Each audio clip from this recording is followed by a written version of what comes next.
Okay. Ito guys, no, napansin ko lang dito sa bahay ng pinsan ko. Kung makita niyo itong CPR lens na to, okay, naka-install siya pataob. Okay. Ngayon, kung akong tatanungin, mas preferred ko yan na nakatayo. Okay, sa ganito kasing kondisyon, no, okay, ang nagke-carry ng load niyan, yung weak axis nung CPR lens. Okay. Compared sa nakatayo, pag nakatayo yan, ang kine-carry niyan is yung, ang nagke-carry ng load is yung stronger axis. Okay. Mas mataas yung moment of inertia ng stronger axis kumpara doon sa weak axis. Ibig sabihin, mas malakas yung resistance ng stronger axis o nung nakatayong CPR lens sa bending at saka sa deflection. Okay? Ngayon, kaya ka gumamit ng CPR lens kasi syempre para matibay yung pagkakakabit ng yero mo, ng bubong. Ngayon, kung ipapatayo mo yan, yung pag-install niyan, mas mayu-utilize mo yung full potential ng materials. Diba?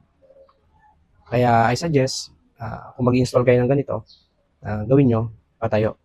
Okay? Yun lang. Thank you.